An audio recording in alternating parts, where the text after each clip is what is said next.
inantonga njewe, inantonga, wandaninge timbo handiri, daninge timbo handi kwena, daninge timbo handiri, daninge timbo handi kwena, inantonga njewe, inantonga njewe, daninge timbo handiri. Loko nyamkala muli temeka, da pungwa musha mutulendo nge bemeka, ame no ho kupangela ka, openi gengonde muli lasha, ohandi kala luwa kundi afasa, lili muyu ni wange dakana, o problemo diya puta dinana, malitomo nange nande kupata, ano problemo ili penye bakwe, ngenge kesho umo kulikuye mwe, bero da pungwa di kufombi beri, bero pasige kamkale mohe.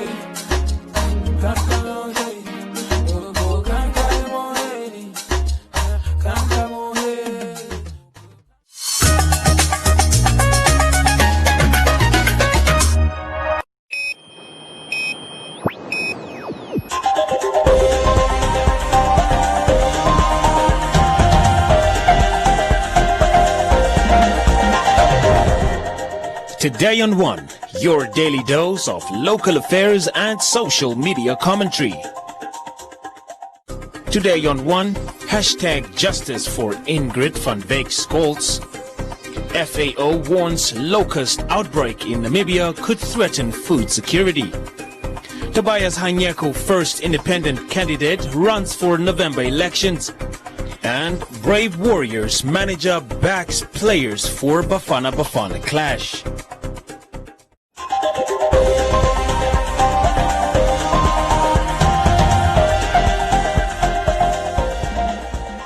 The family of the late cyclist Ingrid van Wyk Scholz has been fighting for justice for the past year, but to no avail.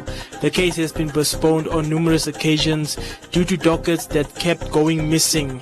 Ingrid lost her life in a hit-and-run accident on the Western Bypass in 2019. The family attended a court hearing on the 6th of October 2020 just to be informed that the case has been postponed to the 7th of December 2020. Since the accident happened in 2019, the family has been in and out of court trying to get justice for their loved one. But there has always been an issue with the investigations or case dockets. Good morning, my name is Nancy. I'm a friend of the late Ingrid van Wyk Scholz that was killed in a hit-and-run accident last year on the 15th of November 2019 on the Western Bypass. We are here today at court again for the hearing. During the past year, or almost a year, there's been a lot of postponements. Every time we come in, a case is postponed. At one time, I remember at the bail hearing, the docket was missing. Yesterday morning was missing again, but they found it. But in short, the magistrate decided that since the investigations are not complete, there's still missing information, they gave the prosecutor 1 day to come up with the information. The family members that were at the Windhoek Magistrate Court stressed that despite the speed limit being reduced on the Western Bypass and the installation of the traffic lights, lives are still being lost due to speeding and negligence. They also informed the accused that there's no need for him to come to court today. He can just phone later to hear about the outcome. So what the family wants is everybody just wants justice for Ingrid. To prevent things like this in future from happening, cyclists basically they feel unsafe on the roads, especially on the Western Bypass. Even though they are safe, it should be a place where they have safe space to ride in their base, they feel unsafe. There was another cyclist also killed, Elroy Bekes, in 2017.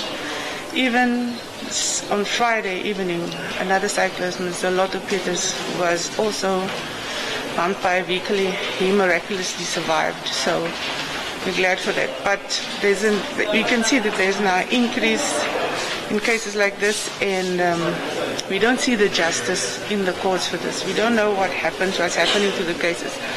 Paul Kambata, who was arrested as the primary suspect in the fatal hit-and-run accident, is facing 6 charges, which include culpable homicide, reckless driving, failure to stop at the accident scene, failure to provide assistance to injured person, obstruction of justice, and failure to report the accident.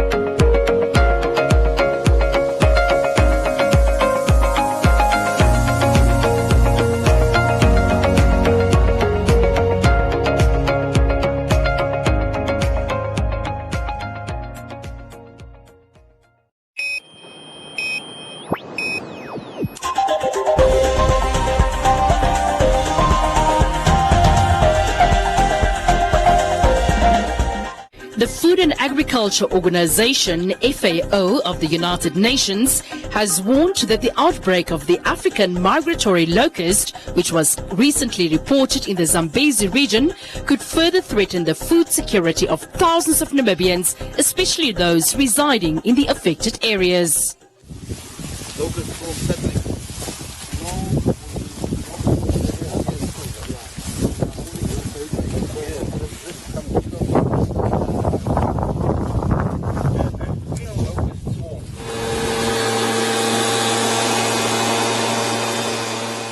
The FAO warned that an estimated 7 million people in the 4 affected countries, which are Namibia, Zambia, Zimbabwe and Botswana, who are still recovering from the impact of the 2019 drought and struggling with the economic impacts of the COVID-19 pandemic, could experience further food and nutrition insecurity. The FAO country representative in Namibia said that with the rainy season approaching SADC in a few weeks, the situation could be even more severe if it's not controlled at an early stage. These locusts are really voracious feeders. It's estimated that a swarm of locusts is capable of eating enough food, the equivalent food that is eaten by 2,500 people at a go. So that just gives you a sense of the likely impact. So we know that across these 4 countries and the SADC region as a whole, we are just coming out of a drought, and a lot of these countries are also impacted by economic challenges, even outside COVID, and then add onto that the COVID crisis that we have, which has had severe impacts on people's ability to earn incomes and thus be able to produce or meet their food needs. So it's absolutely vital that the assistance that is needed to control these locusts before the onset of the season is upon us. Apart from impact on crops, there is also the impact on grazing areas, because these locusts, they will also feed on other green material, plant material, including pastures and grazing areas. So it's important from a holistic food security perspective to be able to control them. Through its technical cooperation program, the FAO recently launched a $500,000 Southern Africa Emergency Locust Response and Preparedness Project to assist the affected SADC countries to fight the locust invasion.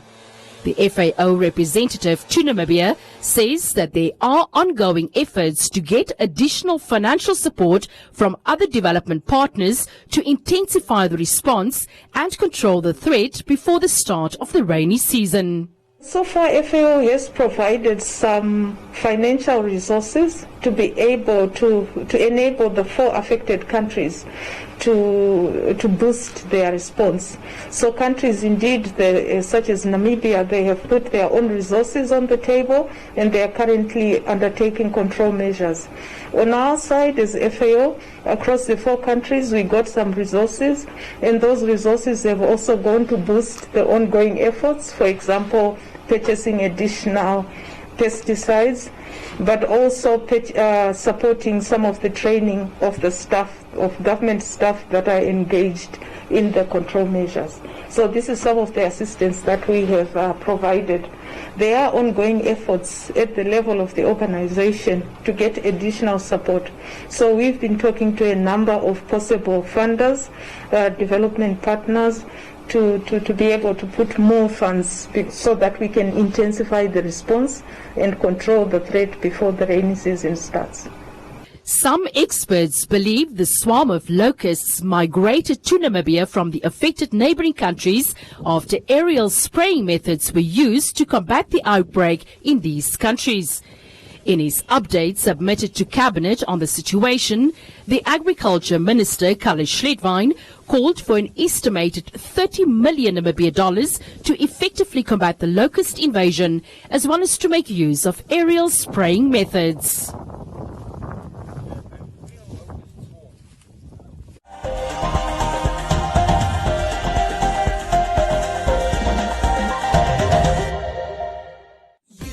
With trusted quality and great value on all Clicks brand products, switch and save. Buy Clicks Hygiene Body Wash 500 mils, $54.99 each. Buy Clicks Tissue Oil 125 mils, $95.69 each. Or buy Clicks Soap 175 grams, $8.79 each. And buy Clicks Expert Waterless Hand Sanitizer from $32.99 each.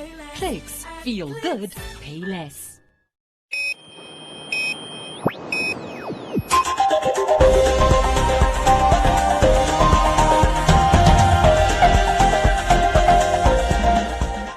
As many are anticipating the regional council and local authority elections in November this year, most youth have stepped up their game and are participating in the upcoming elections. The submission of participating candidates for the regional council and local authority elections has commenced, and today on One caught up with Stephanus Kalangula, who is the first independent candidate for the Tobias Hainyeko constituency to submit his forms.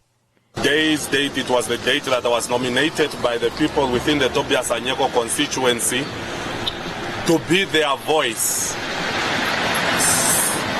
during this coming election of November 25. Some of the people were wondering as I was walking on the street, why am I wearing a school uniform? First of all, I'm wearing a school uniform basically because I want to restore the dignity and the pride of a school child. Why? This is because most of the learners that we find at school, you tell them that no, study very hard, or do this, or when you study, you'll be able to get an opportunity to come into office, or you'll be able to be a future leader. But yet we find our learners not being able to be granted that opportunity. It is very shameful, whereby we have a lot of graduates, especially in this constituency, and people that are having capable minds. And one of the key things that I'm going to advocate for, when I come and I'm going to fight for, we as a community, as residents of the Tobias Hainyeko, we believe, and I also believe in them, that we are going to win. Victory is coming on the 25th of November, whereby a child from the Tobias Hainyeko, born and bred in the Tobias Hainyeko, is going to take over the constituency, and we are going to run it as better than those that have been running it in a mess. We are going to fix all the mistakes that have been happening in the constituency. Those that have nominated him as a possible candidate said that they are hopeful and believe that he is the change they need to bring development to their constituency.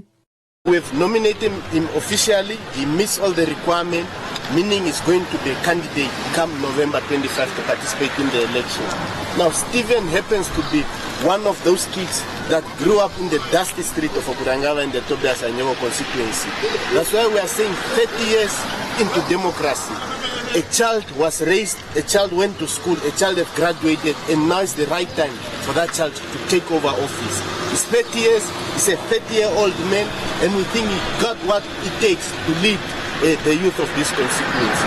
That's why we have come here today to make sure that he's nominated to participate in this electoral process come 25 November. And we are very confident to say that come 25 November, Stephen is going to take over office.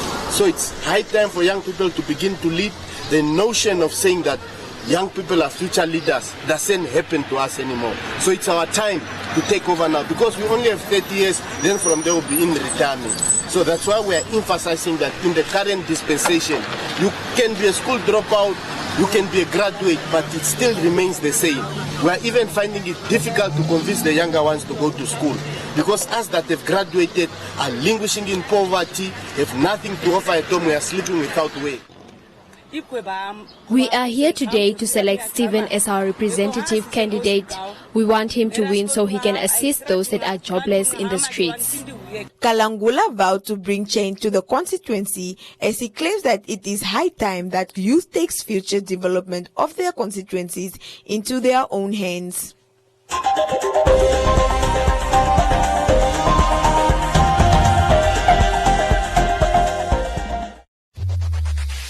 Win free airtime with #LearnOn1. Share your comments on the lessons. WhatsApp your feedback, name and town to 081 200 6659. #LearnOn1. Invite learning in.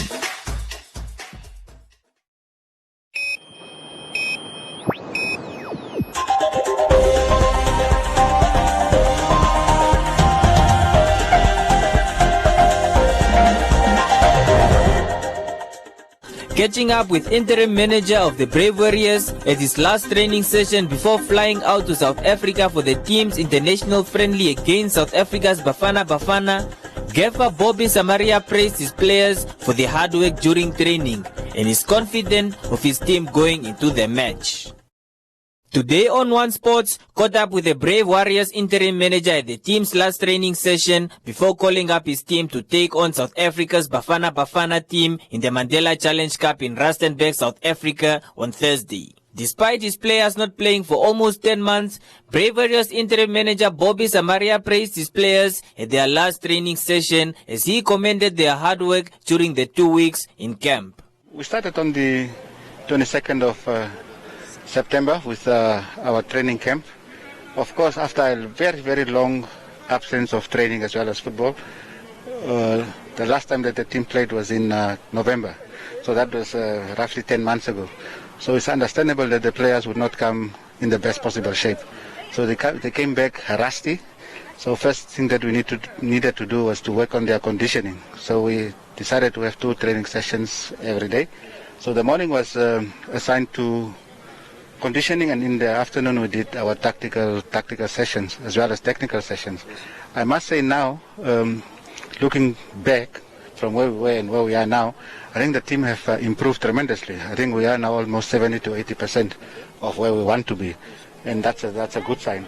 We also did the blip test, and the first blip test, half the team was below the threshold. Then we did the second blip test, and I think 70 of 80% were over the threshold. That was a good sign indeed. Despite the home team calling up a strong squad for the friendly and Samaria having mostly local-based players who have not kicked the ball in more than 9 months, the gaffer stated that the game will be used to measure the country's local football standards against the neighbors. Samaria admitted that it was difficult to select his final squad for the tie. We have the core, and that core helped us to qualify. Now, unfortunately, with the absence of the league, we could not bring in new players. So we relied on the core and just added maybe 2 or 3 players from the previous season. All right. Now, with respect to the difficulty of selecting the squad, I mean that's it goes without saying. The players are competing for positions, and that brings the best out of your opponent. I think that's quite a very, very strong team. You know, and they are also playing at home, and the game is the Mandela Challenge, so they are not taking anything for granted. So are we on this side. In fact, we are honored to have been invited to participate in this historic match. But let's not look at what they can offer. We look at ourselves. Now, for us, it's important to see where we are in terms of competition. You know, you rightfully said it's a strong team. Now we have a team comprised of local-based players. So the objective at the end of the day is to measure the Namibian standard to the South African standard and see can we stand our own. But we are also not oblivious, because we also included 6 of our foreign-based players in the team, and I guess that will give the team a bit of oomph, a bit of drive, and of course a bit of experience. The Brave Warriors jetted off to South Africa for the game on Thursday, 8th of October. The 30-man squad called up includes newly signed Sundowns Football Club and Brave Warriors captain Peter Shalulile.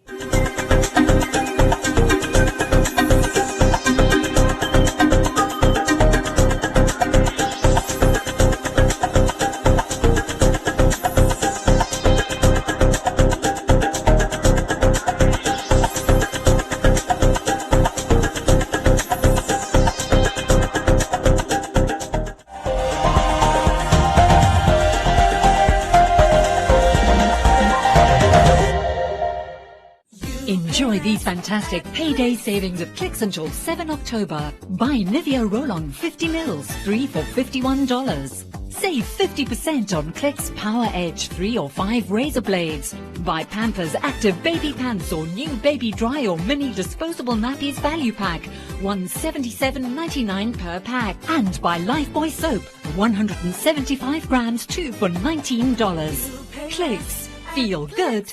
Pay less.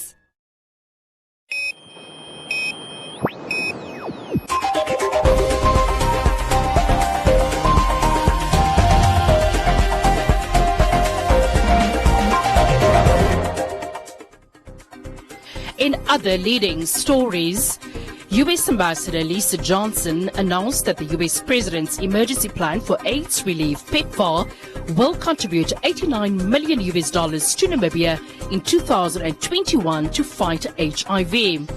Ambassador Johnson at a media briefing stated that Namibia is a global leader in nearing epidemic control, with 95% of people with HIV who know their status, 95% of people with HIV who know their status are on treatment, and 92% of people on treatment take their medications regularly and are virally suppressed, meaning the virus is not detectable and cannot be transmitted. The 2021 PEPFAR funding will support the Ministry of Health and Social Services to move those percentages even higher, with a goal of reaching 95. Advanced HIV testing techniques will uncover hotspots of HIV transmission and allow the ministry to offer treatment to newly discovered patients to halt onward transmission. The United States government has invested approximately $1.6 billion in HIV treatment and prevention in Namibia since 2005. And with the applications for the National Arts Council of Namibia Arts and Culture COVID-19 Relief Fund officially closed, the NACN has announced that the applications for bursary funding is now open, and the call for applications will close on the 5th of November 2020 at 12 noon. Arts, education, arts management and arts curatorship, among other categories, will be given priority as these are critical areas. The NACN is proud to announce that a total of over just $1 million Namibia has been approved to fund 59 successful applications from Cycle 5 of the eligible reviewed applications under the NACN's Arts and Culture COVID-19 Relief Fund. The successful applications consist of 42 individuals, 10 groups and 7 organizations. All eligible individuals are urged to apply for bursary funding. Application forms are to be downloaded from the NACN's website. Welcome to Comments Corner, your daily dose of comments from the hottest social media pages. The Affirmative Repositioning Movement has made a formal commitment to support the Namibian Transport and Taxi Union in their fight with the city of Windhoek to cancel 36,000 warrants of arrest issued to taxi drivers by the city police. PK said this is a good initiative, but it should be expanded to other towns as well. Kalunga said January is misleading the people as warrants can only be cancelled by the one who issued it. US second Kalunga statement and said it is out of the hands of the city of Windhoek. Thorsten said AR is opportunistic and is using the poor and those with problems for votes. Abraham said AR is confused and don't even know why their movement exists. Du said this is the type of people they need that can help the poor. Oleg said they should get manners and obey the laws. Taxi drivers are not above the law. And that is all from Comments Corner. Be sure to post your comments on our social media pages for broadcast every day, only on Today on One.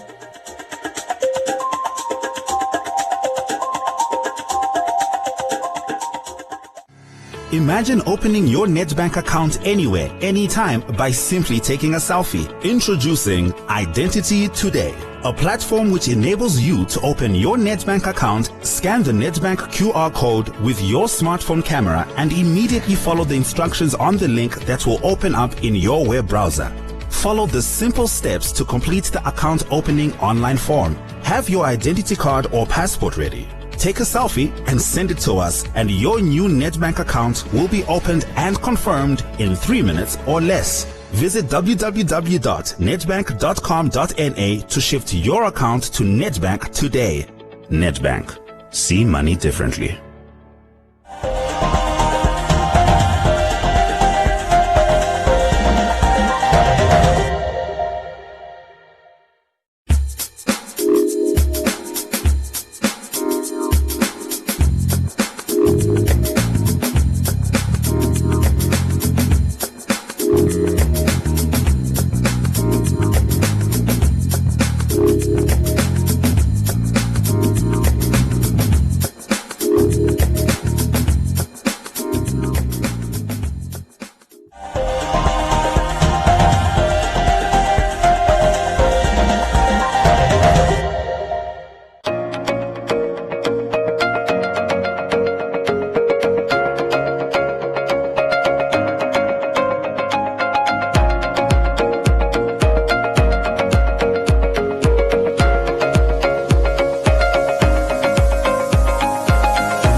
I look at the weather forecast. The Namibia interior is sunny and hot in the west.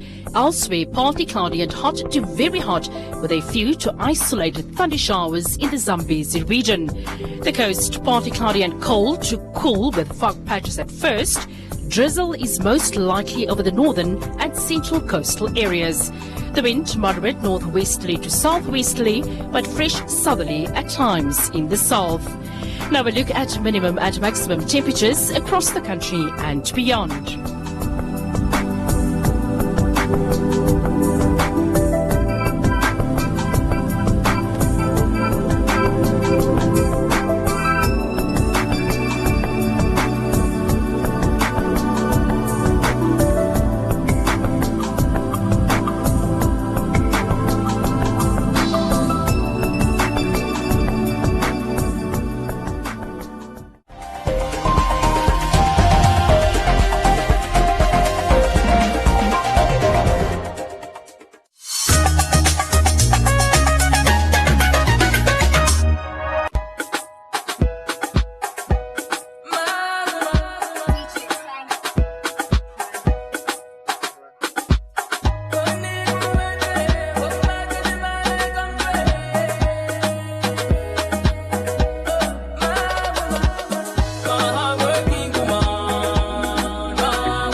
meditaime